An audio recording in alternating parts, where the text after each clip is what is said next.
Hi, my name is Brent and I'm co-owner of Johnson & Johnson Physical Therapy, IPA Physio Steamboat Springs. Today I'd like to talk to you about efficient overhead reaching. Shoulder pain is commonly associated with inefficient or poor mechanics for overhead reach. I want you to take away from today's tip that the shoulder is much more than a simple ball and socket joint, but actually involves the neck and its muscles, the upper back or thoracic region, the shoulder blade and collarbone, as well as to some extent your legs. Point one is that posture matters. If you all experience this drill here with me, round your posture and exaggerate a little bit a forward shoulder posture. Go ahead and attempt to reach both arms overhead and you'll notice there's a natural stopping point, and for some of you possibly even discomfort. Instead, try lengthening your spine. Sit tall, get your shoulder blades to come up an inch, back, and down without forcing them, and again reach overhead and you'll notice an ease of efficiency as well as hopefully a reduction in discomfort.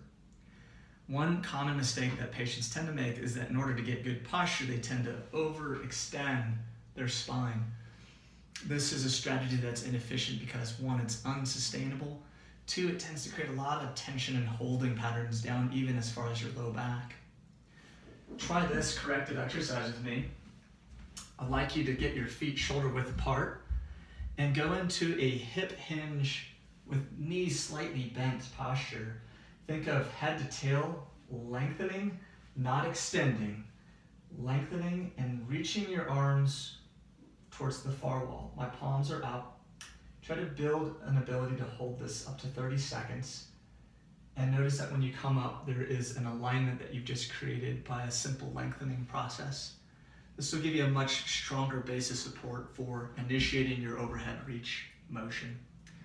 Point number two is that in life and for certain in sports, where the eyes go, the body tends to follow.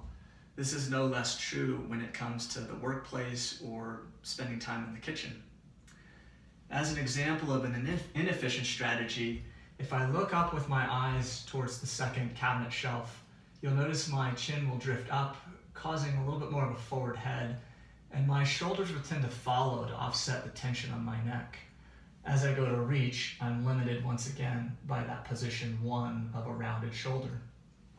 Instead, try holding onto your object and following it with your eyes as you reach up.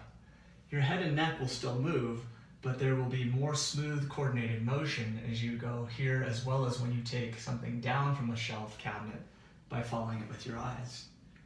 Point number three is what I often tell patients to do is be an athlete at home or in the workplace. And what I mean by that simply is to adopt more of a softening of the legs, staggering your stance, using a weight shift from the back leg to the front leg to get your legs involved in the activity. Now, to reach overhead, you don't want to be too close to your cabinet as this may extend your spine. So if you step back a little bit and allow your legs to be your lift, you can push off with your back foot to reach for a cabinet shelf and take just a simple plate down, accepting all of that weight into your legs. Now, a plate sounds like a light object, but if you did this and multiplied it by 100 times a day, it will certainly make a difference by the day's end. I hope you found these tips useful. Contact an IPA Physio clinic if you have further questions and discover your potential. Thank you.